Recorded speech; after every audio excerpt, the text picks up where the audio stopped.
स्नान किया करते थे। माना तो यह भी जाता है कि यह नगरी एक बहुत सुंदर वन से ढकी हुई थी, जहां पीपल, आम, बरगद, शीशम आदि के वृक्ष हुआ करते थे, जिनकी छाया में बैठ ऋषि मुनि, साधु संत आनंद से तपस्या किया करते थे। इसलिए इस जगह का उल्लेख आनंद वन के नाम से भी किया गया है। जितनी पुरानी काशी नगरी है, उतना ही पुराना यहाँ का काशी विश्वनाथ मंदिर भी है।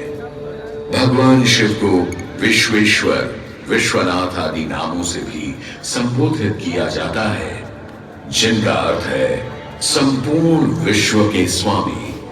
किंवदंतियों की माने तो सृष्टि के आदि में जब भगवान शिव एवं मां पार्वती पृथ्वी का भ्रमण कर रहे थे, उन्हें यह स्थान बहुत प्रिय लगा। तब मां पार्वती को यहाँ कुछ समय रुकने की इच्छा हुई, तो भगवान शिव अपने लिंग रूप में यहीं स्थापित हो गए। तभी से 12 ज्योतिर्लिंगों में इस मंदिर को विश्वेश्वर मंदिर के नाम से भी जाना जाने लगा, जहां भगवान शिव और माता पार्वती सदैव वास करते हैं।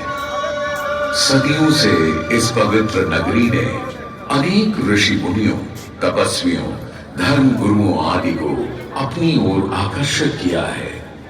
आदि शंकराचार्य एवं मंडन मिश्र ने इसी मंदिर के प्रांगण में बहुत समय व्यतीत किया।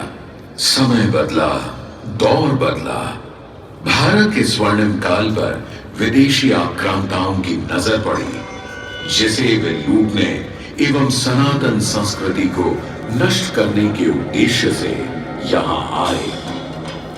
जब प्रथम बार गौरी ने आक्रमण किया, तब पृथ्वीराज चौहान ने उसे बुरी तरह पराजित किया था।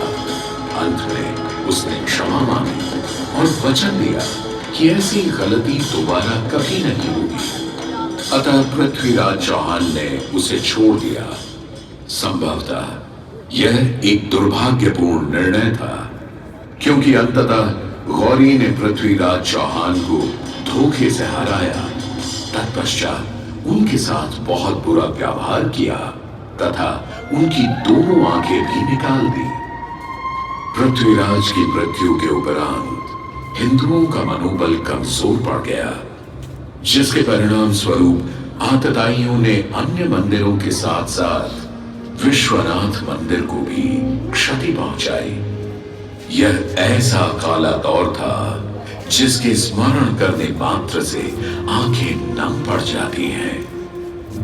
परंतु समय सदा एक सा नहीं रहता और दुख के ये बादल भी सुख में बदलने वाले थे। एक धार्मिक सम्मेलन में राजा टोडरमल की भेंट नारायण भट्ट से हुई। नारायण भट्ट एक बहुत धनी व्यक्ति थे। दोनों ही धार्मिक इंसान थे और नित्य प्रति भगवान की पूजा अर्चना करना अपना परम कर्तव्य समझते थे। दोनों ने काशी विश्वनाथ के इस पावन मंदिर का जीर्णोद्धार करवाया और वीरान पड़े खंडहरों में एक नई जान डाल दी। 16वीं सदी में संत तुलसीदास ने यहाँ रामचरितमानस की चौपाइयों को पढ़ा था तथा संत एकनाथ ने भी यहीं पर वारकरी संप्रदाय का महान ग्रंथ श्री एकनाथी भागवत लिखकर पूरा किया था। लगभग 7वीं शताब्दी के मध्य में मराठा शासक मल्हार राव होलकर ने काशी विश्वनाथ मंदिर के पुनर्निर्माण की योजना बनाई।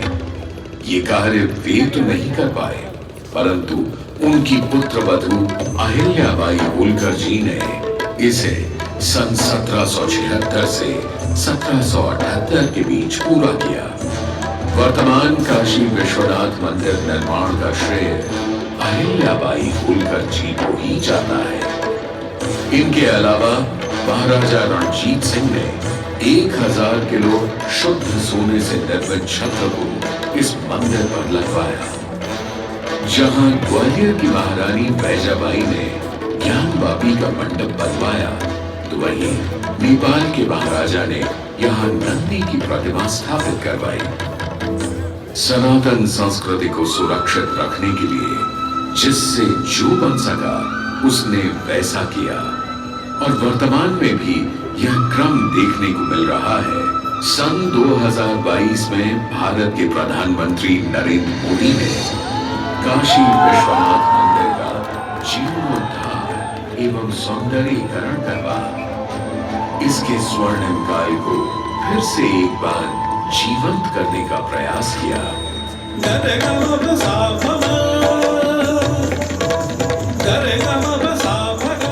भगवान शिव को समर्पित काशी विश्वनाथ का यह पावन मंदिर सदियों से करोड़ों श्रद्धालुओं का प्रेरणा स्रोत रहा है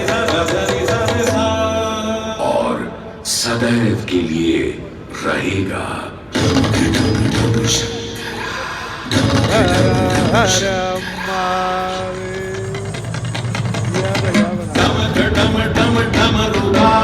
भोलेनाथ महेश्वर डमक डम डम डमरू बाजे भोलेनाथ महेश्वर त्रिकुटी धनुष कमान साधे त्रिनेत्र बाण को शंकरा त्रिकुटी धनुष कमान साधे त्रिनेत्र बाण को शंकरा हे शंकरा हे शंकरा हे शंकरा वाराणसी के हो बसैया हो पिता गजराज के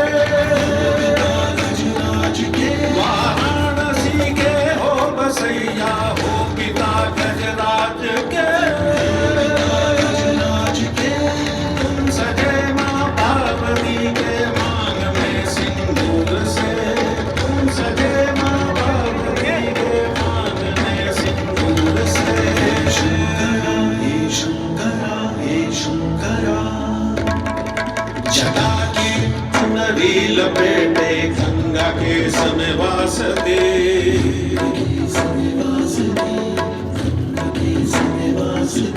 जटा की चुनरी लपेटे गंगा के समय वासते चंद्र